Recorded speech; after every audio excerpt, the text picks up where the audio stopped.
Welcome back, everyone. For those of you who are just joining us, my name is Shane Ramsey with BC Housing, so thank you for attending. Just a reminder to fill out the questionnaire. We'll collect the questionnaires at the end of the panel, the third panel discussion, with the prize being drawn at the closing of tonight's forum. You must be present to win, and just to give you a sneak peek, the prize is 4 tickets to the Vancouver Whitecaps game against LA on April the 17th. We are also posing a few questions to our online viewers. Vanessa, do we have any stats on the questions asked so far?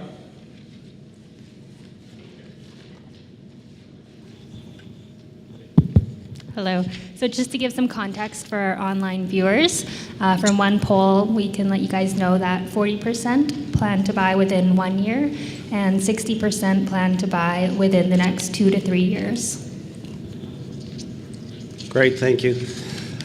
So unlike our first panel, there won't be formal presentations. Each of the speakers will give a kind of a 2-minute introductory statement, and then we'll move right into questions from our online viewers, from you, and I have a few to be able to pose to the panelists as well.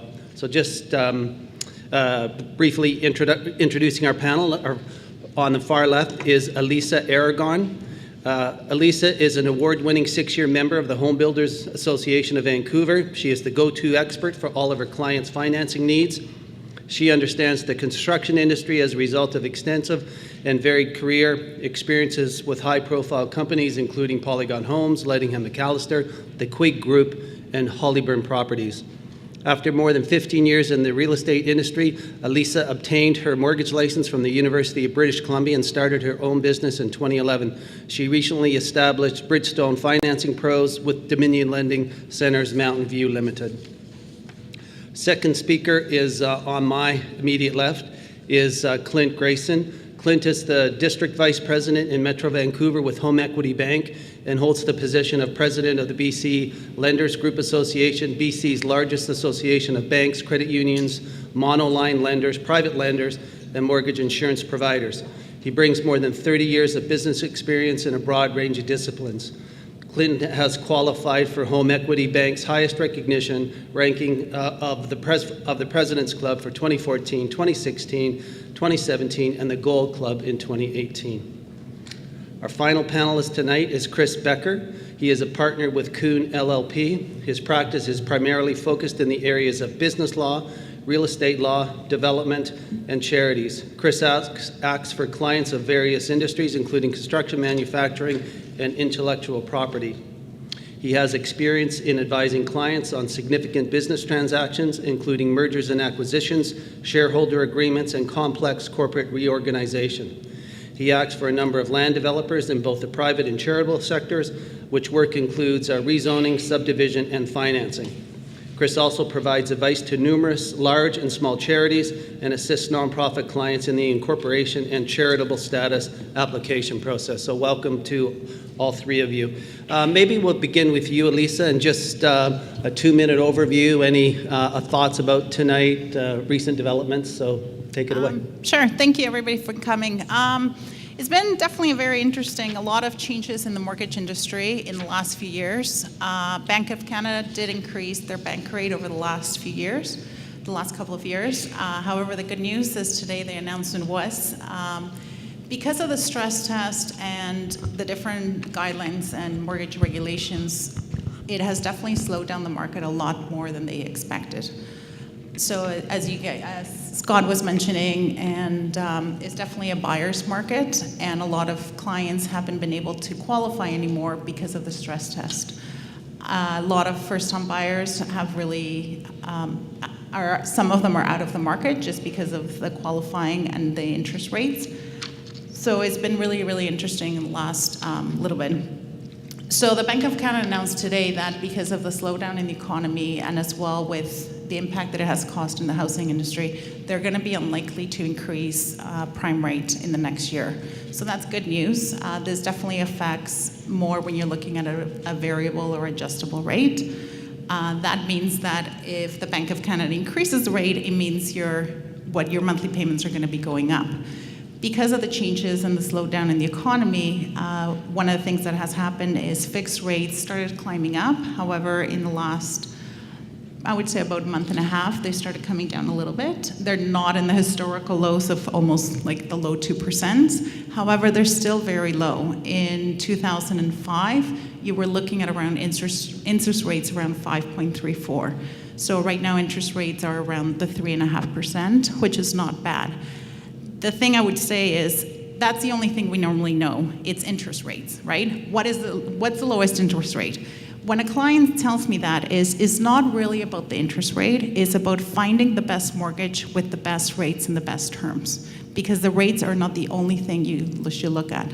So those are some of the things that, again, there has been a lot of changes, and it's really about making an informed decision and make sure you're comfortable with the decisions you're making. Great, thank you. Maybe we'll move on to you, Chris. Sure. I often like to start with a joke, but I'm a terrible joke teller, so I'll spare you with that.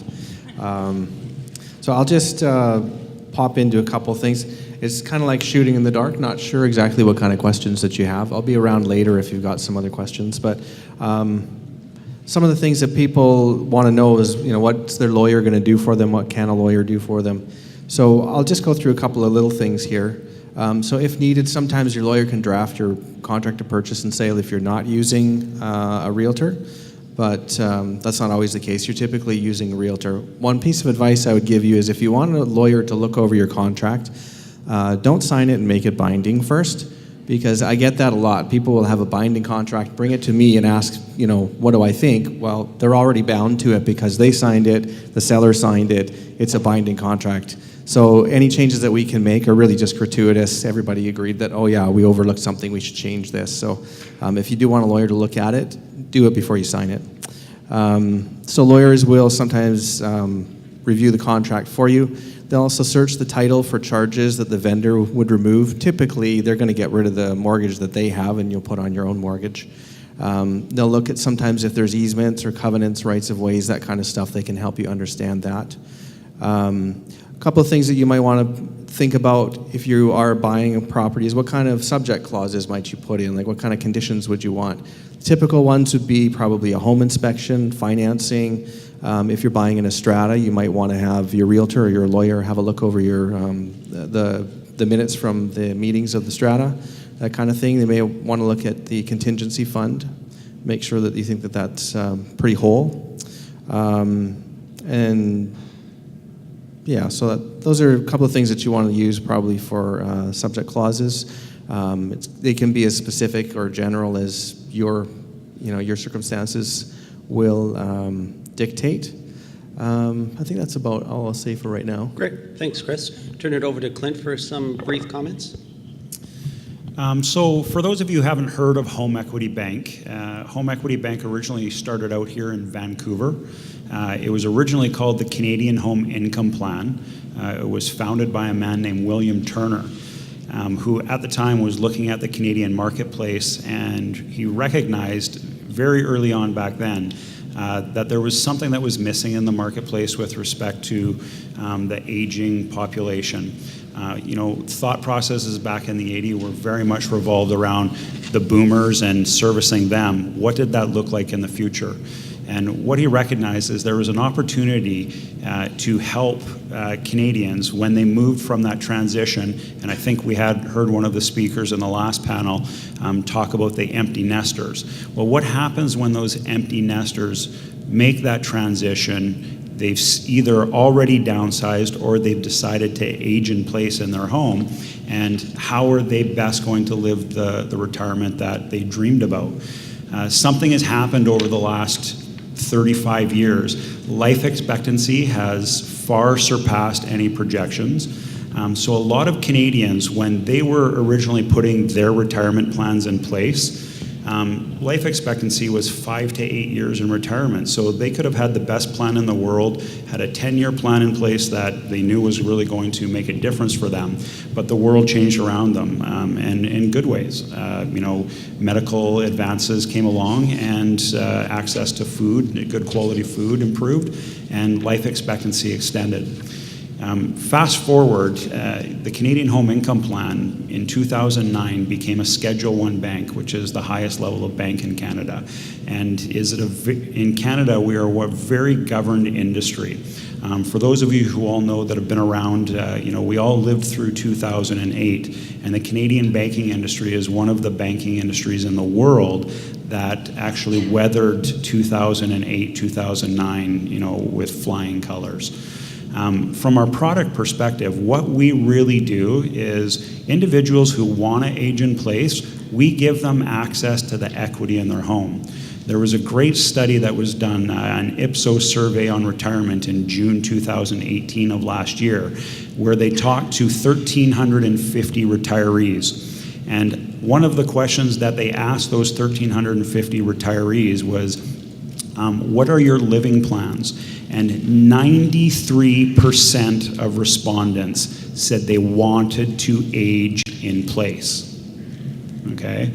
The challenge is how can they make that happen? So there's really two things that people can do. And we know the vast majority of Canadians are going to use their home equity to fund retirement at some point. So how can they do it? They can either tap into it while they're living in the home, or they can sell the home and downsize. Well, if their first priority is to age in place, this is where we shine. This is where our products allow them not only the dignity to live the retirement that they want, but to live it in the place that they want, the home they retired into. Fast forward to about 2012 when the boomer generation first started entering that retirement age. And since then, we've actually grown by about 26% per year. And what that means is we're helping more and more Canadians every year do exactly what it is that they want to do, age in place. The best part about our products is our products don't require a payment, which makes them extremely tax efficient. If anybody wants a detailed conversation on that, I'm going to be hanging around after our panel, and we can talk about what that means for an individual. In a nutshell, everything that was put in place by our founder, William Turner, is still around. So I like to think of our products, and one of the reasons why I joined Home Equity Bank is because they really put the client first.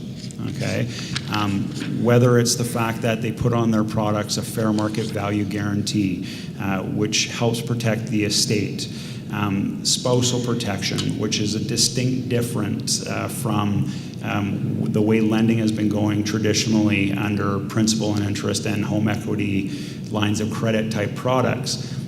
If something were to happen in a spousal situation with one of our mortgages, the mortgage just simply defaults to the surviving spouse. So that's reducing risk of loss of house or maybe being forced into a foreclosure situation. It's a very, very client-centric product. We actually have 3 out there. So if I circle back around, I talked about the original name of the company, which was the Canadian Home Income Plan. I'm sure most people in this room have either seen one of our commercials or know our flagship product, which is the CHIP. And that's where CHIP comes from. So it was an acronym for the original name of our company. We also have 2 other products. We have an Income Advantage, which is a very tax efficient way if you have assets outside of your home to slow the pace of redemption of those assets in a tax efficient manner. And we also have the Max to help individuals who maybe need a little bit more. Thank you. Great, thank you, Clint. Maybe I'll start with you, Elisa. What is the difference between a pre-approval and a pre-qualification? That's a great question, actually. A lot of people, what you hear is like, make sure you get pre-approved, make sure you get pre-approved. The reality is a pre-approved, and you can actually do it. I know some banks have a really good commercial. Oh, honey, I got pre-approved in like 30 seconds. The reality is that what it is you just put in your information and they do a rate hold. That's it. They haven't really looked at your income or they haven't looked at any documentation. Where's your down payment come from? How's your credit? Any of those things. And there's a lot of surprises as uptime happens because lenders really look at the main 3 things they look at is income, the property, and the down payment. Those are the main things. There's other things that are part of it. However, doing a rate hold is really just a pre-approval. So they're just holding the rate for you for 120 days, and once you find that home, I have gotten a lot of clients, they're like, oh, I got a pre-approval from a bank, and now that I actually found a home, I'm not getting qualified. And the reason is because it's just a rate hold. Pre-qualification is when you actually provide documentation, like your letters of employment, your letters, pay stubs. If you get bonuses and overtime, that's something that you can use if you have a 2-year average. So we can look at those kind of things. We would see where the down payment's coming from. Lenders requires down payments to be in your bank account for at least 90 days, so that's 3 months. If not, if you're getting a gift from a parent, then it doesn't have to be in there. So you start looking at all this stuff and putting it all together to be able to really determine how much you qualify for. So that's really the difference. Pre-qualification, they're reviewing your credit, they're seeing if there's any issues, and those kind of details. So it's better to get a pre-qualification than just get a pre-approval, because the reality is you find this home, again, depending on the market, like Scott was mentioning, if you're buying a home between $300,000 and $600,000, it is a hot market right now. So you might be competing with this home, and if you don't have everything in place, you go in and you might lose the home just because you don't have everything in line. Great. Maybe you can make one other comment, Elisa. What is the difference between working with a mortgage broker or just going to your bank where you do your business? Sure. Most people just think, well, I'm just going to go to my bank. That's where I have my banking with. The difference working with a mortgage broker is once we're licensed, and we have to renew our license every 2 years. We have to follow certain guidelines. The banks and the people that you work, like the mortgage specialist, they're just bank employees. So they only know the guidelines of the bank. With a mortgage broker, our services are free when we deal with residential in most circumstances, and we get paid by the lender based on the mortgage amount, not the interest rate. And also with one application and one credit report, we can actually go to multiple lenders and find the best options for you. We do work with banks as well, credit unions, and other lenders that are only called monolenders. So they only work with brokers, so the only way you can get a mortgage with them is through a broker. I don't know if many of you have heard maybe of First National or MCAP. For example, First National is a huge lender, and they're actually backed by TD Bank. They just don't have the huge penalties. So it just gives you a whole bunch of different options. I'm not saying the banks are bad by all means. However, I typically do my best to stay away from the banks because there's better options for the clients, but sometimes that's really the only option for them. So it's really finding what's the best mortgage for you with the best rates and the best terms. Great. Thank you. Still on the topic of banks, the bank of mom and dad often help out a lot of, especially first-time buyers. Chris, I wonder if you could talk to some of the legal issues that families often run into when they're purchasing a home like that. Right. So how much time do we have? So this is something that we're seeing an awful lot more of. People coming to our office and, well, mom and dad are going to give us $100,000 or whatever the scenario is. And it's quite common. But it strays over into a lot of things like estate planning for the parents. You can actually have siblings that get upset with you because somehow they think you're getting ahead when they aren't, so it can cause family disruption. So it's actually a really good idea if the parents and the kids and everybody all really sit down and talk about what's going on, so it's pretty above board. So for an example, I had a client that came to me in the last year. They have 3 kids. They're people with means, so they have a little bit of money, but they decided that what they wanted to do is they wanted to give each one of their 3 kids $650,000 to buy a house. Well, they had one, the oldest one's already bought a house, and they were doing a will. So just as an example, so he got $650,000, but they wanted to put in their will that was an advance on his inheritance. So if they were to happen to die, then that money is an advance. So it's actually going to be deducted from his part in the inheritance. But his 2 sisters at this point haven't partaken in their $650,000. So you can see just in that scenario how it can stray over into wills and estates for the parents' side, for the kids' side. Sometimes I have parents too. They want to come, loan the whole thing to the kids. So then they might want to have a mortgage on there. It's a good idea. I would definitely recommend it. But sometimes they may be only giving 100, but the kids are borrowing, say, 500 somewhere else. So they can't put a mortgage on because the first lender with the 500,000 says, no, I'm not going to let a second mortgage go on there. So then there's some other things that come into play. And as well, I'll just throw that out. Don't ask the lawyer to act for the kids and the parents at the same time, because it is a conflict of interest. If anything goes sideways, the lawyers they can't act for anybody at that point. So there's a lot of complicated things that can happen. Your lawyer can certainly help you negotiate through it. I'm just telling you just snippets of some of the things that can actually arise in that kind of a scenario. Can I mention something? Sure, go ahead, Elisa. On that note, I definitely have seen it a lot more because affordability has been an issue, and a lot of parents, instead of waiting until they pass away, they are giving an early inheritance to their kids to be able to help them get into the market. So it's funny, I have a lot of clients that are actually gifting funds to their kids to be able to buy homes. And also with the Home Equity Bank, there's a great option, because I do have a couple of clients that have done that. They're retired, they don't have a lot of income, so obviously they have tons of equity in their home, however, they're not able to draw that. So with the Home Equity Bank has been great, because they've been able to pull some of the equity and give that gift to their kids so they can buy a place, and they still have tons of equity and are able to stay in their homes. Maybe you could comment on that, Clint, before we open up questions and comments to the audience. This one on? Hello? Okay, Yeah. there we go. In fact, it's probably better if I actually share a real-world example. So very similar to the one that was shared, I had an individual who had 3 daughters, and one daughter was actually going through a divorce, and this is what initiated the inquiry through a mortgage broker, actually, where the dad wanted to help his daughter by buying the husband out of their marital home so the kids could continue to go to the school that they had been going to for the last few years. So the number that was ended up being worked out was $400,000 would be enough to buy the husband, or soon-to-be ex-husband, out of the home. Now, this was a fairly high net worth home, so what he decided to do is his 2 other daughters, he took $400 out for each of them. And rather than having to deal with what's going to happen in the future, this way everything that would be divided in the future was going to be equal. So he took out the $1.2 million and gave it to him. And I met with the whole family, and that's a great suggestion.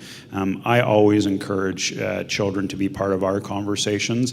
I encourage it with our broker partners that are out there when they're meeting with our clients as well, to do that. And in this scenario, it's a fantastic scenario, because one of the daughters became mortgage-free because of this. And the third one was already mortgage-free. She was a doctor, and her husband was a doctor. And what they actually did is they ended up setting up for their grandchildren with the money, where they're going to be set for the rest of their lives. So, tapping into the equity, there's a lot more than just looking at what those numbers are. There's things like the time value of money. A lot of people think of today's dollars as being permanent, and that $1 today is $1 tomorrow is $1 in 15 years, but it's not. If we just use 2.5% inflation, which is about median inflation over a 10-year period, 15 years from now, you will have to spend $1.82 to get the value of $1 today. So doing a tax-free inheritance, bypassing an estate through a warm gift in today's dollars is worth a heck of a lot more money today than it will be down the road, right? So there's all of these implications, and one of the things that we really rely on a lot of our partners, including wealth management and financial planners, is to really explain that in detail to the clients. The nuances that are involved in that are much more than just a surface level conversation.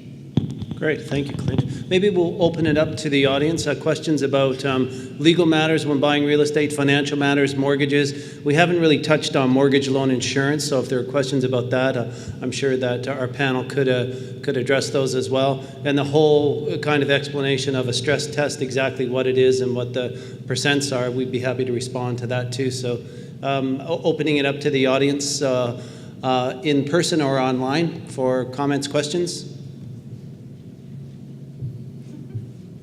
Yes, thank you. I have a question for Mr. Grayson and Mr. Becker, because this question that I have in mind concerns both matters, the financial and the legal. My concern is how the banks take care of equities, or rather loans that being taken or given against the equities on properties that otherwise that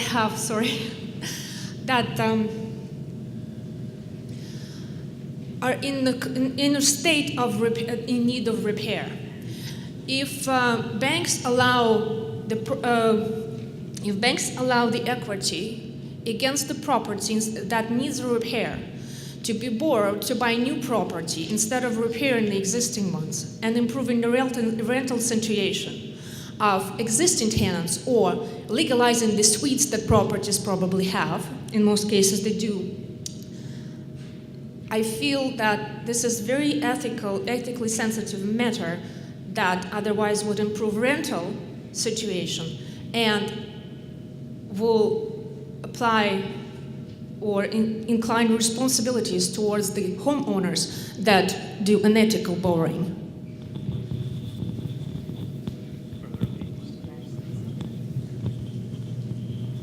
I'm not sure that I see any legal implications from the question. Ethical? It's ethical concern. It's concerned of ethics. It's concerned of ethics when banks are allowing the homeowner to borrow against the equity of a property in need of repair. That need of repair is not being satisfied by the owner, Oh, I see. Okay. The owner's renting. and the property and the Okay. equity is used rather to purchase other property. I understand what And- you're saying. Yes. So it's- if I can rephrase just to make sure that I'm on the same page, we have individual A who's borrowing money from the equity of, say, the home they're living in, with the purposes or the intent they're advising the bank, I'm going to improve my home. And instead of doing that, they're taking the money and putting it into rental properties. Am I understanding the question? What's the ethical implications? Ethical implications when the loans are borrowed, money borrowed against the equity of the property in need of repair for purpose of buying new property, not necessarily rental. Okay, I understand. Investment So or other things. I think I have it clear. So what I'll do is there are two parts to this. There is actually a legal implication, and I'll turn it over for that. So from the perspective of a bank, any bank, not just my bank, what we do is we rely on an individual who's borrowing from us to exercise a level of honesty and openness when they're making the application. So if stated in the application the funds are for purpose A, once the funds have been dispersed, in this case, it's almost impossible for a lender to then follow up with it with one exception. So they can put a condition on the loan that this is subject to the release of funds when the work is complete. So there are a lot of situations where what a lender will do is they'll say, okay, what are the deficiencies on the home? You need a new roof, you need a new door and new siding. Go get 3 quotes for each one and submit those with your application. Tell us who you're going to use, so the lender won't tell them who to use.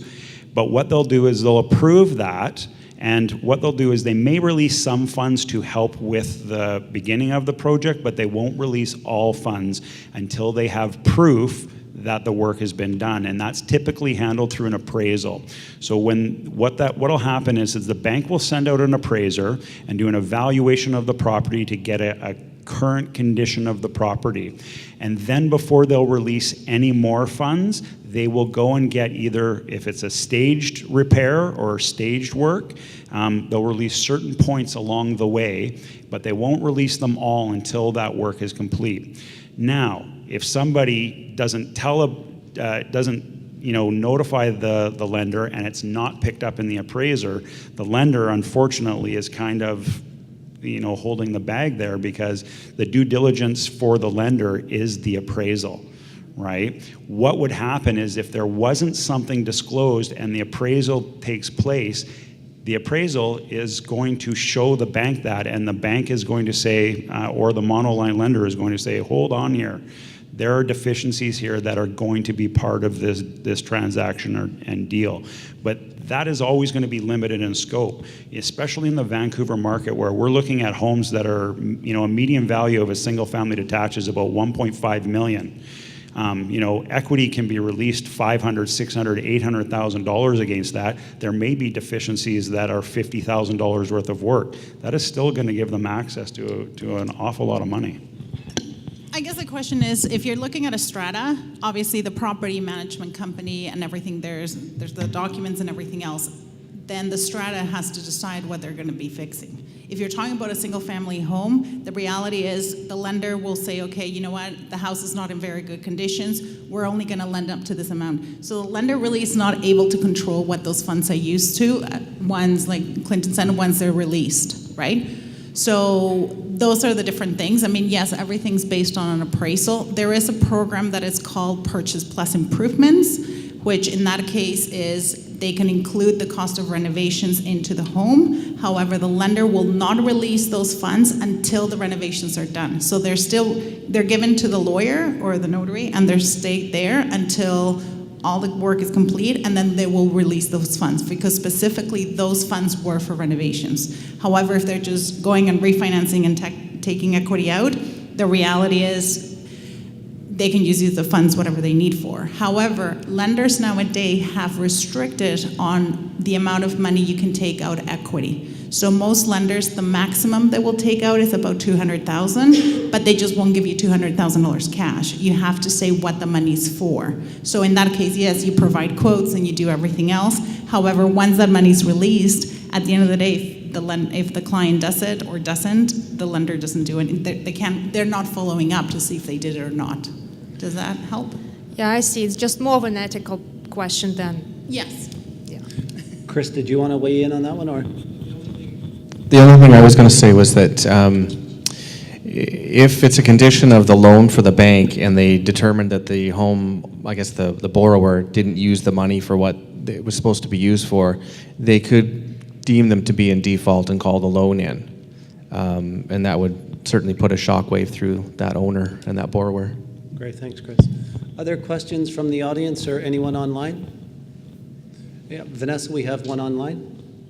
So this is a question from Linda. She says, if my dad and I jointly owned, under joint tenancy, a condo, and my dad decided to transfer his ownership to me, how do we approach it?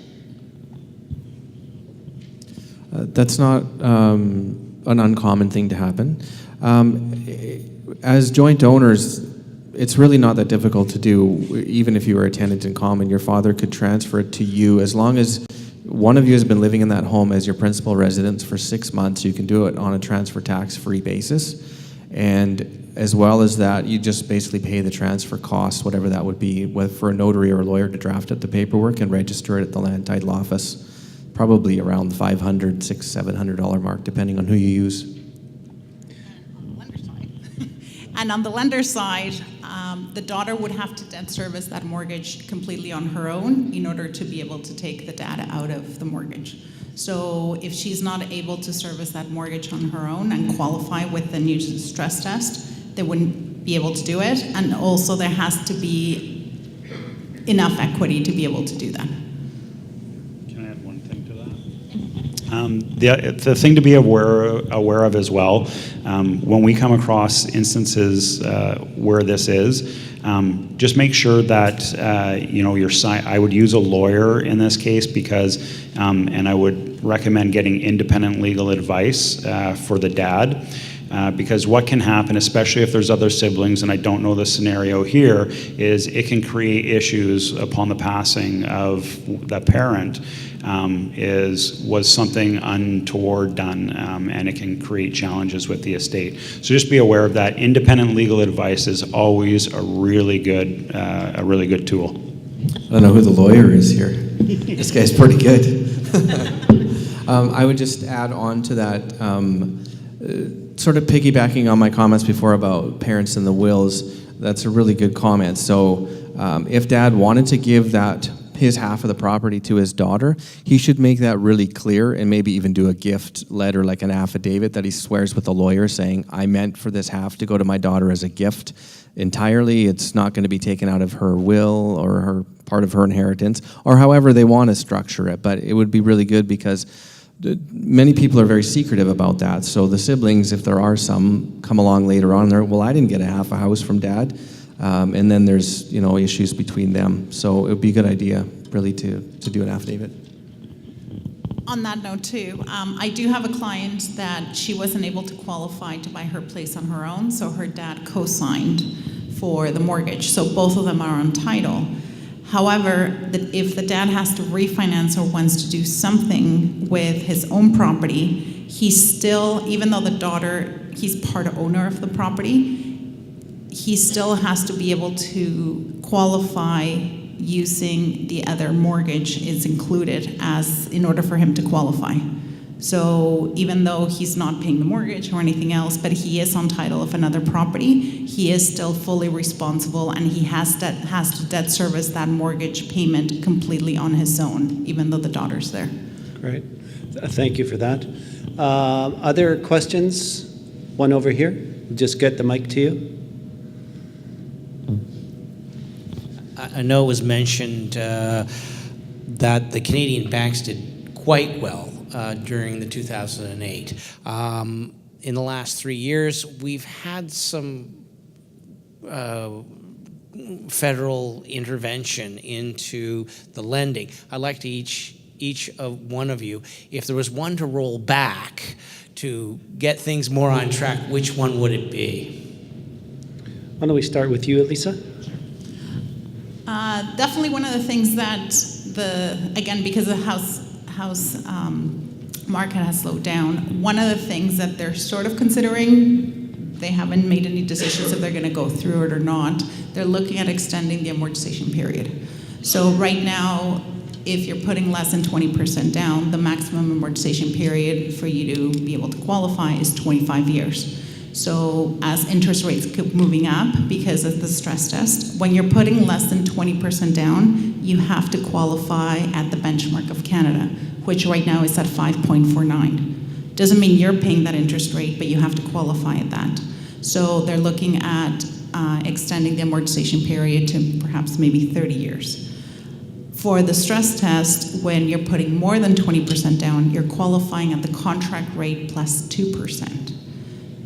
Depending, you can qualify at 25 years or you can qualify at 30 years. If you're buying a property over $1 million, which is not uncommon in Vancouver, you have to put at least 20% down to be able to do that, and you have to qualify. You can qualify up to 30 years. So that might be one of the things that the government might look into place to extend the amortization period. But if they do it and when they do it, we don't know yet. Maybe you could just spend 1 minute on just, because we haven't really explained the stress test. Sure. So maybe just do that for folks. Sure.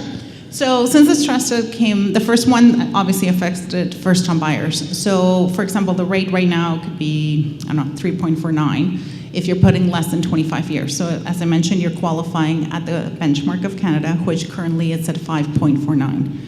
So you have to qualify on that. What they do is they use, all lenders do this, there's two ratios they use. One of them is the gross debt service ratio, so that includes your mortgage payments, strata fees, property taxes, and heating. And that cannot exceed, depending on your credit, between 35 to 39% of your gross income. The other one is called the TDS, which is your total debt service ratio. And that means your GDS, so what I just mentioned, plus any other debt you have. And that would be if you have car loans, if you have credit cards, student loans, lines of credit.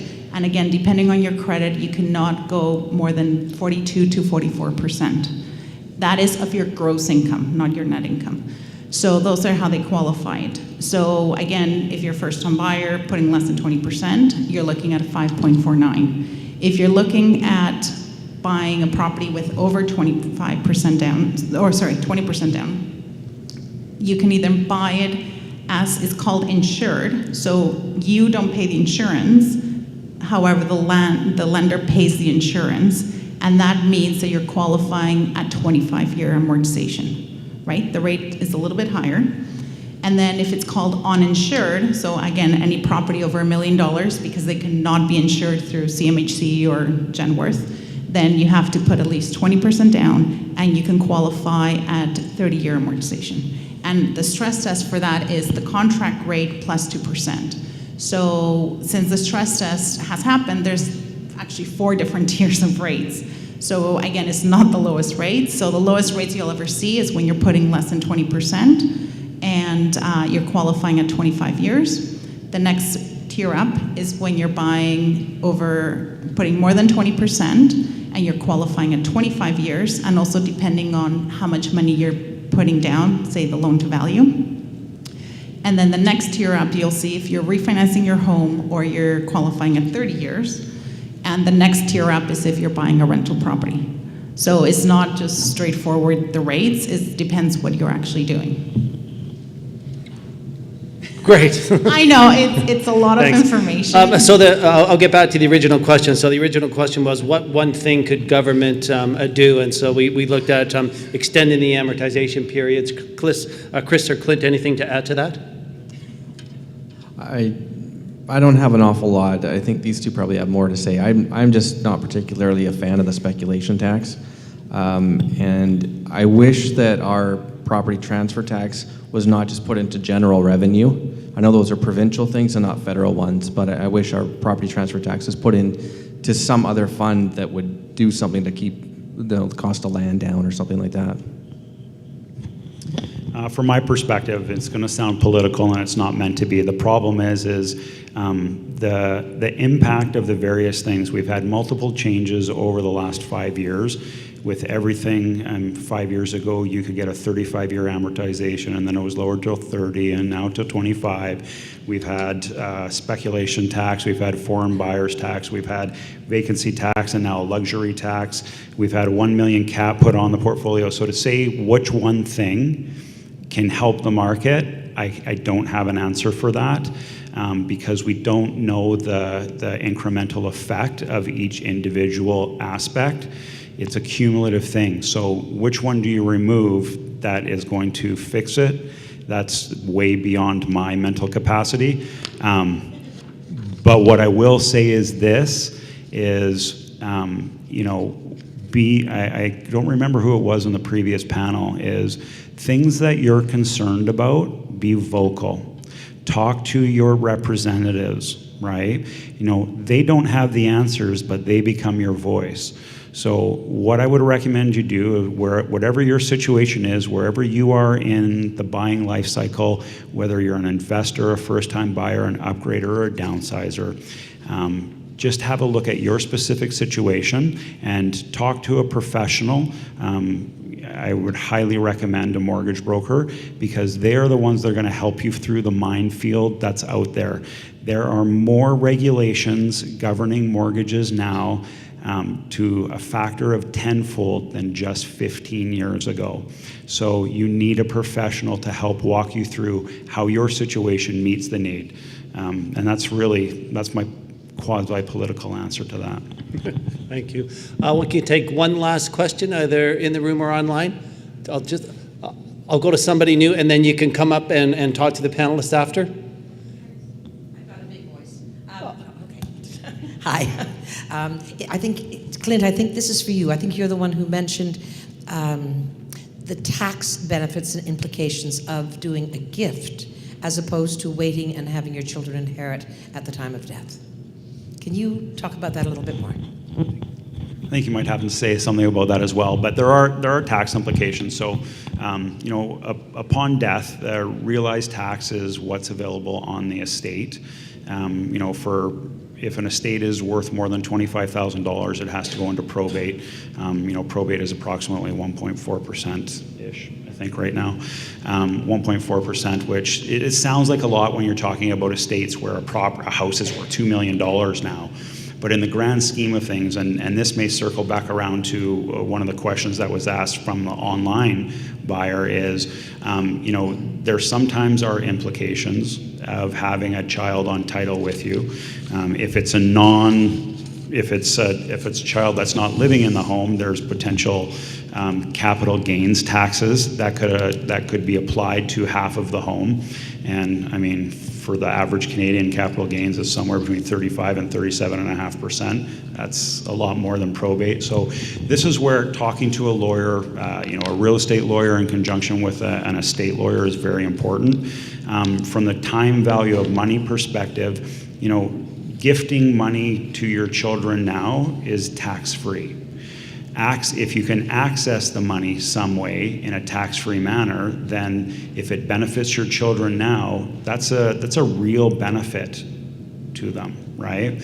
I would always encourage everyone, though, talk to a tax attorney, talk to a CPA, talk to your wills and estate lawyer. These are the people that are going to be able to quantify those numbers for you, rather than me just sitting here giving you generalities, right? Great. So please join me in you have the last word, Elisa. Sorry, just on your note, when you register a mortgage, I know could be you, one of the things is you can register it as joint tenants, which means that you're equally owners of the property, so 50-50, right? Or you can do tenants in common, which means you can have different percentages. So in the case of my client, that it was her, the daughter that was living in it, she was owner 99% of the home, and the dad was only 1%. So if there's capital gains, the capital gains will only apply on the 1% that he's owner. So that's another strategy that is used sometimes to help reduce the capital gains in something else. Again, if he were to refinance or do something, it doesn't matter to the lender. He'll still have to pretty well be able to debt service a full payment. However, this is a way that happens sometimes.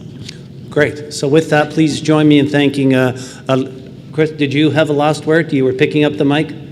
No, these two are great. They answered everything. All right. So please join me in thanking Lisa, Chris, and Clint. So we'll come back at 7 o'clock for our final panel on smart shopping. Thank you.